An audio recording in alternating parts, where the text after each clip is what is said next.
To learn to live the off-grid lifestyle and to be inspired to live your dreams, click subscribe so you don't miss anything. Click the bell notification. It's all free. So it's supposed to get up to high 90s today. We're supposed to get over 100 degrees this week. We don't have an air conditioner yet. It's gotten up into the 90s a few times already this summer. And we've really managed well being up underneath these trees here. Really shades us well. So the only thing we have to worry about is the chickens. We got to make sure that they have plenty of water, then we keep them cool.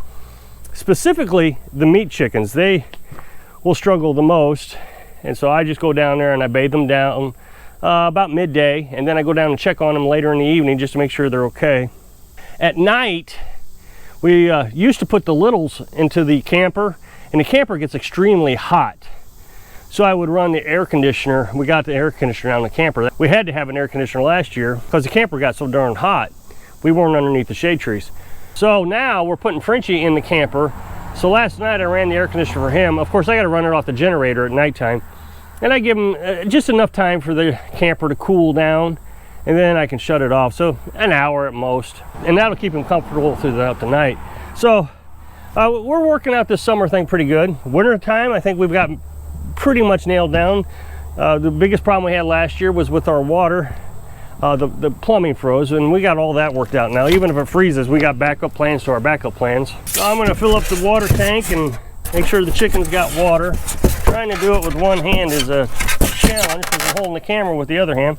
This is styrofoam insulation for the winter. I'm surprised that it's so hot this late in the year. I mean, so it's getting up to be almost September. I was expecting it to start cooling down, but then again, the entire summer has been pretty cool. You know, we get a week or so of hot temperatures, and then it cools right back off into the 70s.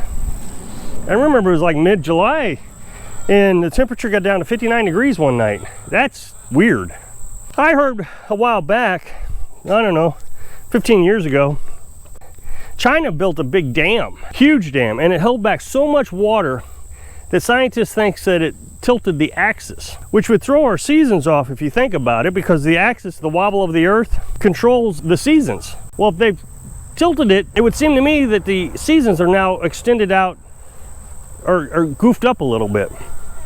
But I don't know. I haven't heard anything else about it since that one time I heard it. I was thinking this morning, everything I watch on YouTube it's the end of the world. We all need to be ready.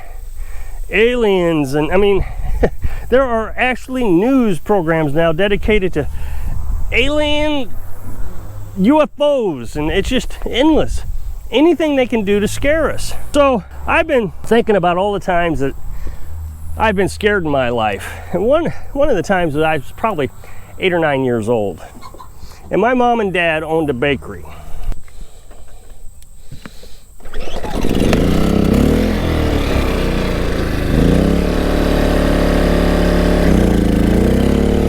And there is a fairly popular but not mainstream religious group, and I'm not going to mention their names. They predicted that, I guess in like 1978 or 9, that their creator was going to come down, take them, and that was the end of the world. Well, I like to help my dad bake the donuts. So we go in at night and bake the donuts, and I was in charge of the glazing. I would glaze the donuts, and he'd pay me. I made pretty good money for an 8-year-old. I remember the first time, back in the 70s, I remember the first time I had over $100 in cash. My goodness, I must have been rich. So this religious group said the world was going to end. I don't think my parents were trying to scare me or anything. I don't think that was the case, but they did talk about it. We stayed up, midnight came around, and we were still making donuts. And I remember being disappointed. I don't know why I was disappointed, but I was disappointed that it didn't happen. It's not that I was angry about anything, or here we had a group of people scaring us, making this huge prediction. It was on the news, and parents were talking about it, and enough that the kids understood it, and it just didn't happen. The next thing that happened was I was an adult, and this one went on for years, but they kept talking about Y2K. Y2K was going to shut down the planet. We were all going to suffer. Power plants were going to shut down. Anything with a computer was going to shut down. It was just catastrophe. And I don't even remember, I was working for an organization, and I was middle management back then. I was in my mid-20s, late 20s. I guess I was in my late 20s. I also had software responsibilities. And we had teams of people getting together talking about Y2K, how we were going to prevent it, what we were going to do. We had software patches and on and on and on and on. But nothing we did was going to make a difference. It was going to end. Dad lived on a farm. He had 20 acres. His parents had 20 acres. They were connected to each other. That was just by happenstance. My grandparents bought 20 acres just by happenstance.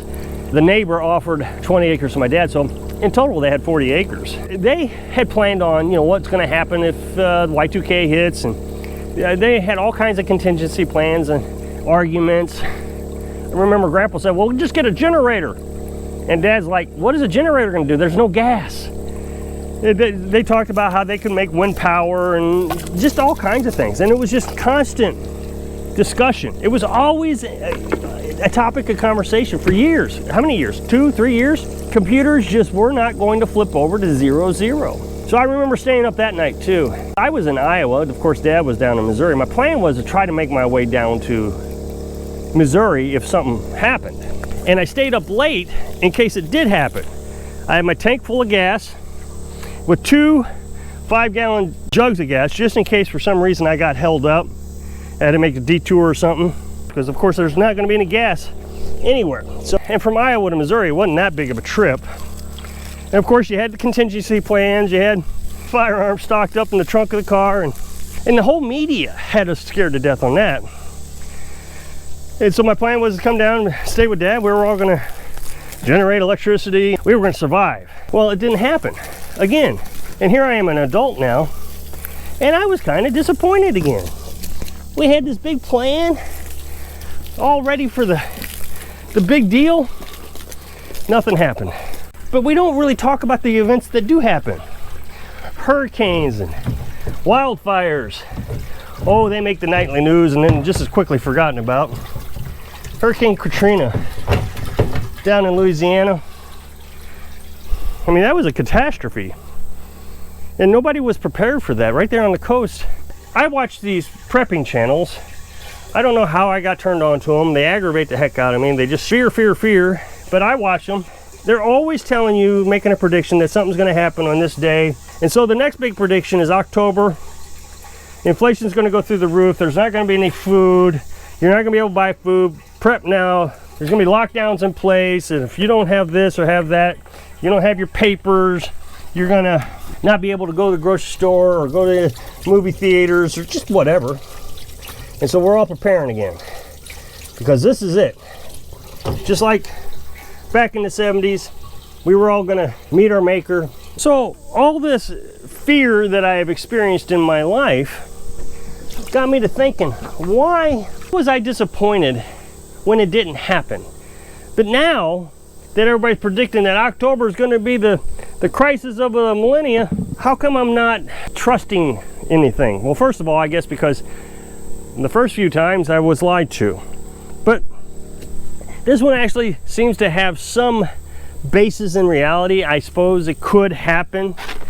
So I should be a little bit more anticipating, happy for lack of a better word, because, you know, oh boy, the end of the world's coming, we're all gonna perish, you know, whatever the case is. And I've got a theory. I think that people want to test themselves based on their knowledge and skills and all that. And it must be something from our primitive days where we had to survive. We had to test our wits every day. We had to go out there and kill the wildebeest, figure out how to start a fire. You ever watch that movie Castaway with Tom Hanks? And when he creates fire, I think he even beats on his chest. I made fire! That primitive part of his brain kicked in. I mean, it was like, okay, I'm man, I conquered. And I think that's what's happening here is you prepare for the worst, you hear about the worst. So here I am now, and I'm not wanting to test myself anymore. And I think the reason is because I'm testing myself every day. Every day I have to challenge myself. The biggest challenge right now in this heat is I got to keep those chickens alive. If I want to eat next year, I got to keep those chickens alive. But the thing is I understand that you're going to say, oh, well, you still can go to the grocery store. It's not that big of a deal if you fail. But every day I wake up, it's another day that I've tested myself and I succeeded at my test. That keeps me from having to go to the grocery store one day longer. I think that we are designed to challenge ourselves on the primitive survival, for the lack of a better phrase once again, and that I have figured out a way to do it. And I don't need that challenge. I don't need that test, because right now I'm filling water from my well using my own skills, my own technology, things that I've developed, put together, that are probably more fail-safe than the electrical grid. I'm going to can my own food, which is healthier than what you buy from a farm. My canning technique, I know what went into it. I don't have to keep an eye on the news to see if there's a recall on chicken this week. I think it's just a constant test and a constant, okay, I've succeeded today. I think it's the test that we are looking for when we see these prepping channels predict the future huge catastrophes, and they don't come to fruition, and they don't apologize. They don't want to apologize because they don't want to show that they didn't have the ability to test themselves. So I hope I can inspire you to find a dream that tests your abilities every day. Thanks for watching.